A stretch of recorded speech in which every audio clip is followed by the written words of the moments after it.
رضیہ سلطان چغا اور پگڑی پہننے والی جنوبی ایشیا کی پہلی خاتون حکمران، جنہیں محبت کی کہانیوں سے نفرت تھی۔ حکمرانی کی وصیت تو تھی، مگر ایسا بھی نہیں تھا کہ بس ایک روز سورج طلوع ہوا اور رضیہ بر صغیر کی پہلی اور دلی کی واحد مسلمان خاتون سلطان بن گئیں۔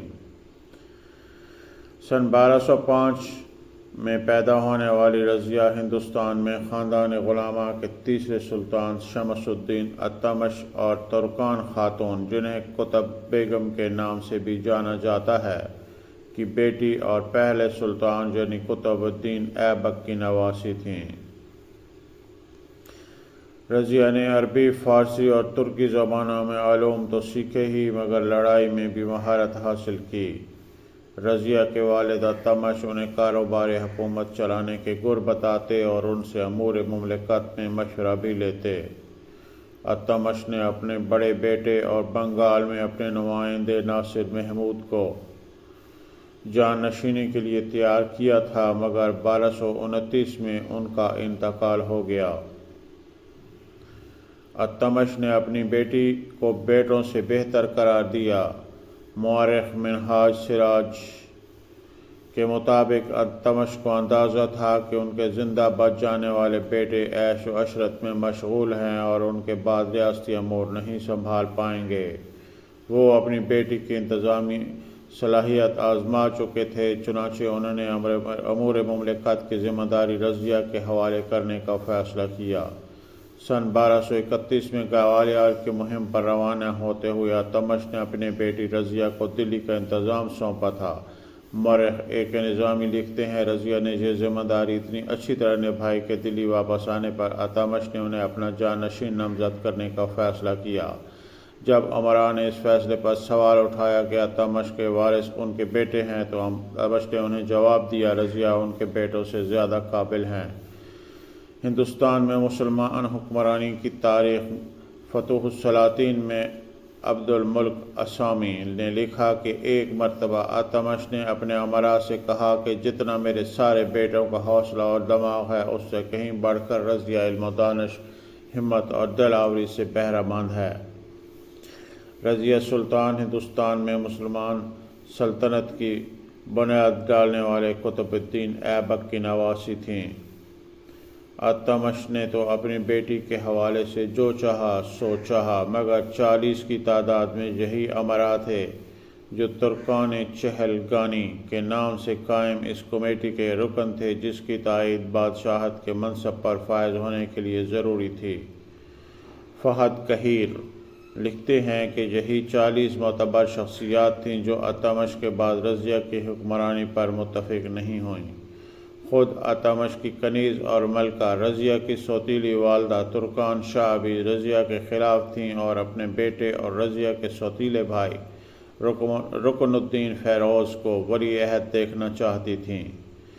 نتیجہ یہ نکلا کہ 1236 میں رکن الدین ہی سلطان بنے، لیکن چند ہی مہینوں میں ثابت ہو گیا کہ حکومت چلانا ان کے بس کی بات نہیں، اور اصل اقتدار دراصل ملکہ ترکان شاہ کا ہے، جو اپنے بیٹے کے اقتدار کی راہ میں حائل ہر رکاوٹ کو ختم کرنے پر تلی ہوئی تھیں۔ ماں بیٹے کے مظالم سے بالآخر ترکان چہلگانی بھی تنگ آ گئے کہ نظامی کے مطابق ان دونوں ماں اور بیٹے کا التمش کے بیٹے قطب الدین کو اندھا کرنا اور پھانسی دینا کئی امراء کی بغاوت کا باعث بنا، یہاں تک کہ وزیر نظام الملک جنیدی بھی باغیوں میں شامل ہو گئے۔ نظامی لکھتے ہیں، رکن الدین نے جنیدی کے بیٹوں سمیت کئی اہم افسر، جنہوں نے رضیہ کو وارث قرار دینے کا فرمان جاری کیا تھا، قتل کروا دیے۔ ستیش چندر اپنی کتاب قرون وسطیٰ کا ہندوستان، سلطنت سے مغلوں تک میں لکھتے ہیں کہ رکن الدین نے خود کو لذت کے حصول میں مصروف کر لیا اور ریاست کے معاملات اپنی ماں پر چھوڑ دیے۔ ملکہ ترکان ایک ترک کنیز تھیں اور انہوں نے یہ موقع ان تمام لوگوں کے خلاف انتقام لینے کے لیے استعمال کیا جنہوں نے ماضی میں ان کی توہین کی تھی۔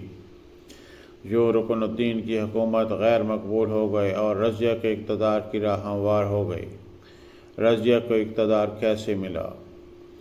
جب رکن الدین نے باغیوں سے لڑنے کے لیے کوہرام کی طرف کوچ کیا تو ملکہ ترکان شاہ نے دلی میں رضیہ کو مارنے کا منصوبہ بھی بنایا تھا، مگر جمعہ کے اجتماع میں مظلومیت کی علامات یعنی سرخ لباس میں رضیہ کی تقریر کے بعد ایک ہجوم نے شاہی محل پر حملہ کر دیا اور ترکان شاہ کو حراست میں لے لیا۔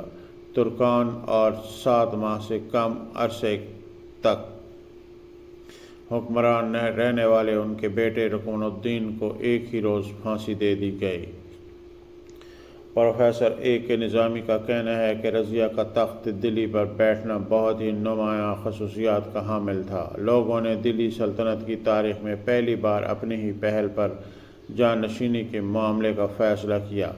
دلی کی آبادی کی حمایت رضیہ کی طاقت کا بنیادی ذریعہ تھی۔ اسامی کے مطابق رضیہ نے لوگوں سے کہا اگر وہ ان کی توقعات پر پورا نہ اتریں تو انہیں معزول کر دیں۔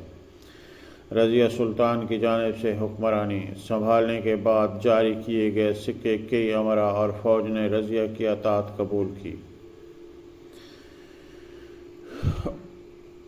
اور انہیں تخت پر بٹھایا اور جنوبی ایشیا کی پہلی خاتون حکمران بنی۔ اور وہ کہتی تھی سلطان کا مطلب ہے سلطان کی بیوی، یعنی وہی دوسرا درجہ، جبکہ میں تو خود سلطان ہوں۔